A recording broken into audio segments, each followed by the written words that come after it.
we have experiment 6 of digital design, which will cover what is a decoder, what is a multiplexer, what are demultiplexers, and how counters and multiplexers can be related and used in any circuit. So first of all, decoder. The standard idea behind a decoder is that if you give n inputs, you get 2 raised to the power n outputs. So given n inputs, say whatever, the output is 2 raised to the power n in number. So if 2 inputs are given, then you get 4 outputs. 3 inputs, 8 outputs, and so on. So this is the general idea behind any decoder. And how does this work? Suppose you are writing a combination of 3 inputs. So 3 inputs meaning that the number can vary from 0 to 7. So 0 to 7 means that if the number of inputs are 3, that is 0, 0, 0, then the first output should be growing.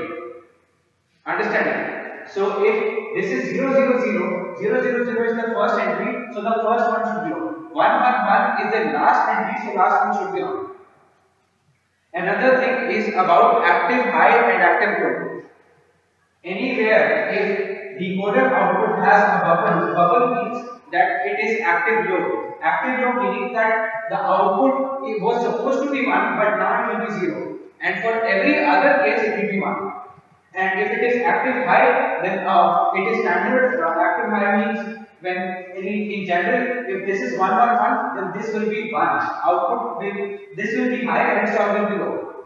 So general idea or the general logic behind decoder is for any particular combination of the input, a specific output is on, rest all are off. This is active low. So for a particular combination of the input, one particular output will be off, rest all will be on. So if this is 0, 1, 1, 0, 1, 1, 0, 1, 1 stands for 3. So the third, the next part of run 1 includes implementation of a function. Let's say one of the function is sigma 0, 3 and 4, and let's say other function is sigma 2, 5, 7.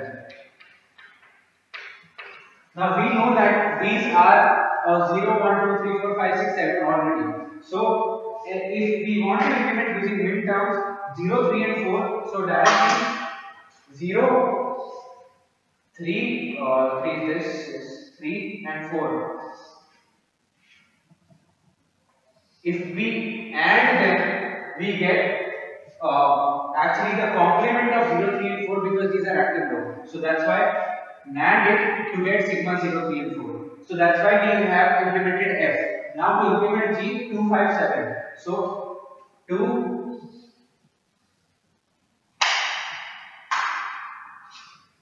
5 and 7. Then again NAND it to get G. This is F. So obviously if 3 input NAND gates are not available, then take 2 input, then again 2 input. So this is how we get G. So FNC can be implemented or any other function for that matter. This is done using decoders. Next one is about multiplexer. Okay. Run 2 is about using multiplexer. What is a multiplexer? Multiplexer is similar to a decoder. There is a slight difference in how the way it works. We did in decoder, which was IC 74155, that a particular combination of input gives a particular output. So suppose it is 2 by 4 or let's say 3 by 8.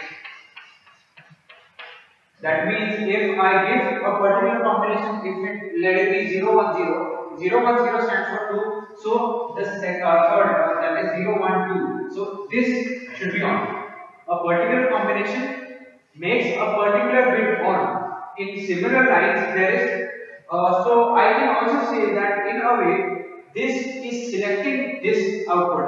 A particular combination of the input is selecting one particular output. In multiplexer, similarly, we have these three as the select lines. Select lines, a particular combination of the select lines will select a particular input, and that input will be displayed as the output. That is the only difference. So I can say that if this is 0, 1, 0, 0, 1, 0, this is LSB, this is NSB. So 0, 1, 0 gives you 2. 2 means this one, this is D0, D1, D2. So 2, that is 0, is given as the input. If this is given as the input, which is 0, then the output on Y will be 0 and y dash will be 1. So this is how a multiplexer works. Okay, next is run 3 for experiment number 6, which includes two parts. First of all, we have a counter and a mux multiplexer 74151. They both are connected and we see the output through the multiplexer. And in the later part of the experiment or the run, we also include a demultiplexer into picture. I will discuss them step by step. So, as discussed previously, what is a counter? Counter will give me a number. It will start with 1, then 2, then 3 and 4 and so on. We are giving a first, as in we are manually giving the input or to the counter. So the output will come when I press. If I press this once, then 1 will come. Then again when I press, I get 2. If you give a clock pulse instead of that, then it will come on its own. As in I will keep getting these with proper timing. But if I do it manually, then this won't come as per the appropriate time. Fine. So this is about the counter. Now this counter has the first three LSBs. That is, you can say A, B, C are the LSBs. A is the LSB. So A to D is the LSB. They are connected to the select lines of the multiplexer. A, B, and C correspondingly. So what will happen is, initially when the first pulse or when the first switch is pressed, then I will have 001 as the first count. So 001 will give me 001 of the multiplexer select line. A will be 1. 1 corresponds to D1. D1 means 0. 0 will come out of Y. So my first output for my first pulse that I press will be 0. Next, when it is pressed again, this will be 010 for the second pulse. So this will be 010. 010 stands for 2. So D2 will be on. D2 will be given as output. So again I will be getting 0. So I get 0 again, then 0. Next, third pulse 011. 011 stands for 3. D3 will be on. I again get 0. Now, fourth 100. 100. D4 will be on. I get 1. 101. 101 means D5 will be on. D5 is 0, so I get 0. D6 1, D7 0, D8. Now D8, just note that this was for 1, 2, 3, 4, 5, 6, 7. When I reach D8, D8 means that the first bit, QT is anyways discarded. We're just taking first 3. So first 3 are these. This stands for 1, 2, 3, 4, and here is the point when I get 000. So once I get 000, that stands for the 8th bit. I mean the 8th pulse. Then 000 will click on D0. D0 is not selected previously, and 1 will be given as output. So this will be the final sequence that will come out of the multiplexer. So if this is the clock pulse unit with any frequency, my own frequency or my own convenience, it is negative as triggered, and so when negative edge is triggered, the first clock pulse I get 0, second I get 0, third I get 0, fourth I get 1, fifth I get 0, then 1, 0, 1. This is how the circuit diagram looks like. Now, what change or what difference comes when we have a demultiplexer into picture? This, if you can see, it is IC 74155. IC 74155 is the same IC as that of a decoder. So you can see that the pins have been sorted accordingly. We had C bar, ground, and this was C bar, B, A, 1G, 2G, 1C, 2C.